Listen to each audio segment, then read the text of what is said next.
Anda kembali di Apa Kabar Indonesia Siang. Kita akan lanjutkan dialog kita siang hari ini bersama ketiga narasumber. Tapi saya mau balik ke Mas Herling terlebih dahulu. Mas Herling, ini kan Mas Herling menyebutkan sudah tinggal ya di Indonesia, tepatnya di Bali selama puluhan tahun, Mas. Tapi status dari Mas Herling sampai saat ini apakah 50 tahun. masih warga negara asing atau warga negara Indonesia, Mas, sebetulnya? Saya belum pernah menjadi warga negara.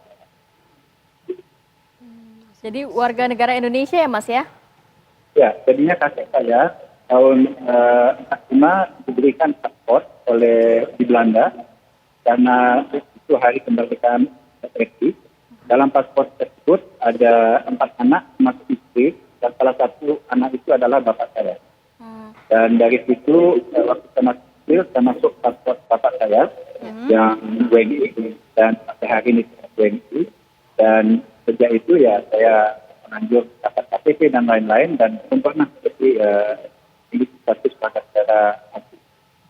Mas Herling, tapi respon dari mungkin keluarga atau teman-teman yang masih WNA yang berada di Bali dengan nantinya ada aturan yang cukup ketat nih mengatur WNA yang ada di sana. Apakah mereka mungkin merasa seperti apa responnya? Sangat setuju. Jadinya mereka, ya? saya banyak adik-adik saya yang lahir di Bali ya. Tapi mereka adalah WNA, memiliki usaha di Bali, membantu menjadikan Pulau Bali ini salah satu destinasinya. Mereka juga setuju dengan aturan-aturan yang ada. Jadinya tidak ada perlawanan yang berarti, terutama orang asing yang hidup dan tinggal di Bali.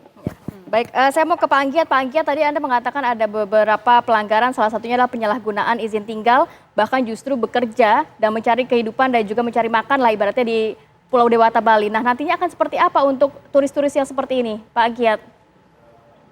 Baik, jadi kan sudah jelas berdasarkan regulasinya bahwa turis itu tidak diizinkan melakukan pekerjaan apapun selama statusnya di Indonesia sebagai turis.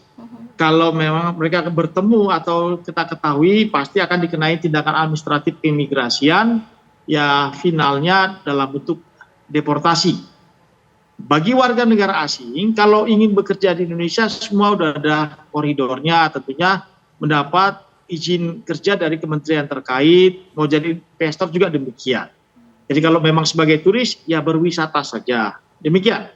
Cukup banyak nggak Pak data dari mungkin Kanwil sendiri terkait banyaknya yang juga mencari kerja, baik mungkin UMKM kah ataupun bekerja yang informal di sana? Jadi bekerjanya apakah formal maupun informal, selama dia memiliki visa atau izin tinggalnya hanya berupa kunjungan sebagai wisata, tetap tidak diizinkan. Karena bekerja formal seperti saya katakan sebelumnya ada izinnya dari kementerian terkait. Sementara bekerja informal ini yang definisinya sangat istilahnya sangat luas ya. Nanti kalau kita beri kesempatan wisatawan diperbolehkan melakukan pekerjaan yang informal, nanti masyarakat Indonesia sendiri yang rugi. Karena ada sejumlah peluang ekonomi bagi masyarakat Indonesia di sektor informal. Kalau kita buka juga bagi turis, ya masyarakat kita yang akan dirugikan, dan ini tidak baik. Pak Anggiat, lantas kebijakan apa yang nantinya akan diberlakukan Pak secepat-cepatnya untuk turis asing ini Pak? Kebijakan yang pertama ya kami sendiri dari jajaran Kemenkumham dalam hal ini imigrasi melakukan sosialisasi masif ke seluruh sentra-sentra pariwisata yang ada di Bali.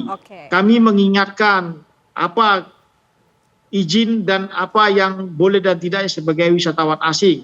Yang kedua, kami mendorong kepada stakeholder terkait yang ada di Bali bahwa mereka juga memiliki payung hukum.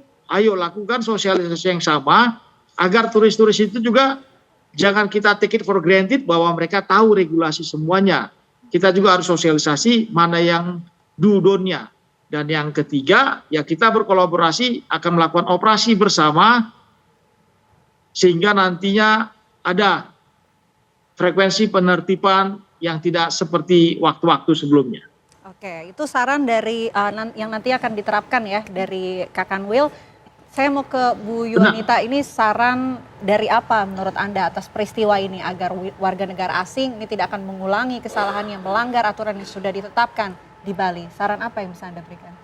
Ya, jadi saya setuju ya bahwa sosialisasi itu penting, terutama memang turis-turis itu kan memang tujuannya adalah rekreasi bukan bekerja, jadi aturan itu udah jelas. Nah kemudian yang tipe turis yang menginap di guest house ya atau misalnya di homestay punya warga, dia kan memang bercampur ya dengan warga sekitar. Nah mungkin dari pemilik homestay ya, dia juga bikin kayak pamflet atau apa namanya guidance ya, things to do, things do not gitu ya. Jadi yang terkait dengan nilai-nilai lokal masing-masing nih ya, daerah di Bali kan beragam.